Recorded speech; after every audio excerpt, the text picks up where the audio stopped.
Historia de la filosofía, por Nicolás Abagnano, volumen 1, 224, parte tercera. Filosofía escolástica, capítulo 7, La Escuela de Chartres, 220, Joaquín de Fiore. Las sectas heréticas del siglo XII comparten toda la creencia de una inminente y final renovación del mundo, señalado por ellas como la venida del reino del Espíritu Santo. Sabemos que los amaurianos compartían también esta creencia y afirmaban que después de la época del Padre y del Hijo, la época del Espíritu Santo llevaría a la abolición de todas las formas legales y sacramentales que habían caracterizado a la época anterior. Esta división de las épocas históricas, así como la esperanza escatológica fundada en la misma, fueron sugeridas por las especulaciones trinitarias iniciadas por Abelardo y que florecían en la escuela de Chartres.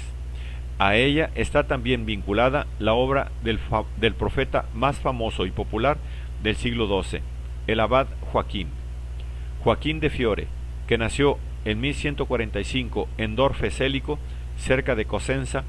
Fue abad desde 1191 del monasterio fundado por él en San Juan de Fiore, Calabria, y murió el año 1202. La leyenda se ha apoderado de este abad profético, cuyos datos históricos son muy escasos. Según la biografía urdida por un monje de 600,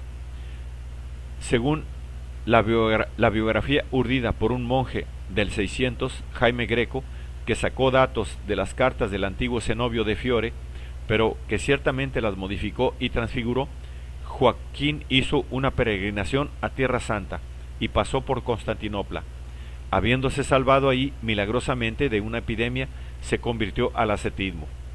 Vuelto a su patria, entró en el cenobio cisterciense de Sambusina y después en el de Corazo, del cual fue abad. En 1119, Joaquín se retiró a hacer vida de anacoreta y fundó entonces el cenobio de San Juan de Fiore. Debió participar de alguna manera en las azarosas vicisitudes históricas de su tiempo, dirigiéndose hasta Nápoles para amenazar por sus crueldades a Enrique VI, que asediaba a la ciudad, y obligando a la emperatriz Constanza a postrarse a sus pies para obtener el perdón de sus culpas. Joaquín escribió 3 grandes obras, que se complementan mutuamente. Además de estas, compuso otro escrito teológico polémico contra Pedro Lombardo, De Unitate Seu Essentia Trinitatis, que se ha perdido, un escrito contra los hebreos, Adversus Judaeos, una exposición sumaria de la fe católica, De Articulis Fidei. Estas últimas obras están inéditas. Ha sido editado recientemente el Tractatus Super Quotur Evangelia, sobre cuya autenticidad subsiste alguna duda. El interés fundamental de la obra de Joaquín reside en su mensaje profético. De su visión de la historia llega al anuncio de una renovación inminente, la venida del reino del Espíritu Santo. Pero su visión de la historia está fundada sobre un concepto de la Trinidad cristiana. Sus especulaciones trinitarias se vinculan así a su mensaje profético. Tales especulaciones presentan una cierta afinidad con las de Gilberto Porretano, aunque no pueda, quizás, hablarse de una dependencia, dada también la diversidad de temperamento espiritual entre el teólogo Gilberto y el profético abad Calabrés. La teología de Joaquín está elaborada con vistas a su filosofía de la historia. Insiste en la distinción y autonomía de las personas divinas, para fundar la distinción de las 3 grandes épocas históricas y para dar el necesario relieve a la tercera, que es la futura, el reino del Espíritu Santo. Puesto que también el Espíritu en sí mismo es Dios verdadero, como el Padre y el Hijo, es menester que realice alguna cosa a imagen y semejanza propia, de la manera que lo ha obrado el Padre y también el Hijo. El Salterio, título de una de las obras de Joaquín, es precisamente la imagen de la Trinidad, en la distinción de las personas y en la unidad que las une.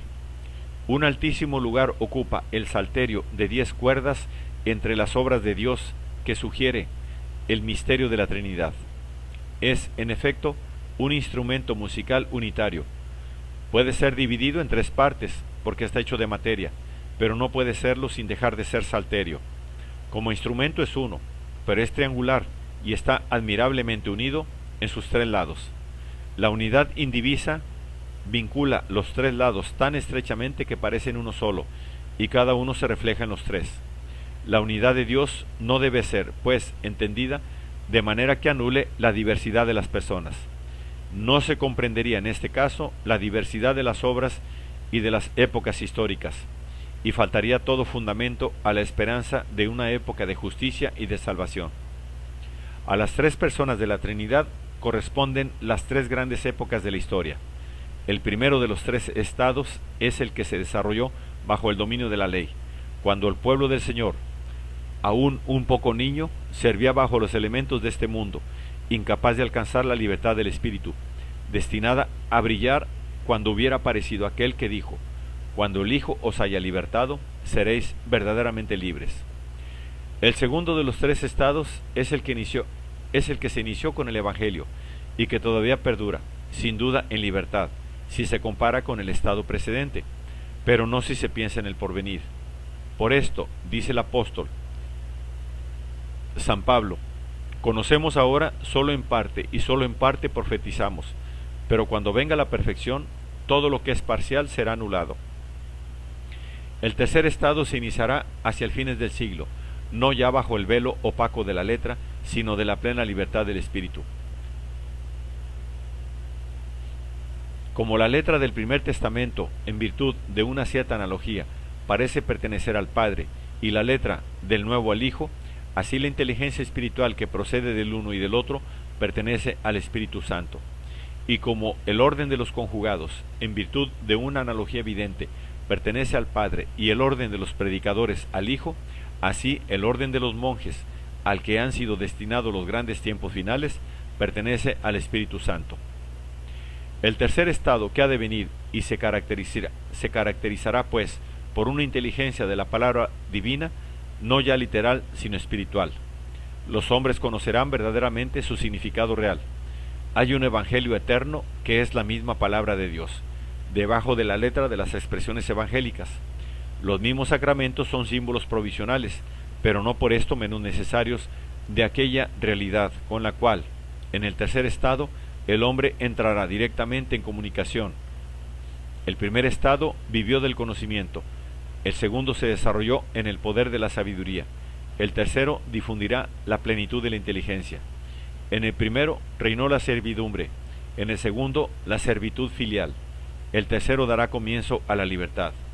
El primero transcurrió en los azotes, el segundo en la acción, el tercero transcurrirá en la contemplación. El primero vivió en la atmósfera del temor, el segundo en el de la fe, el tercero vivirá en la verdad. En el tercer estado, no solo las almas, sino también los cuerpos serán transfigurados. El cielo y la tierra tendrán una nueva belleza, y el dolor y la muerte desaparecerán.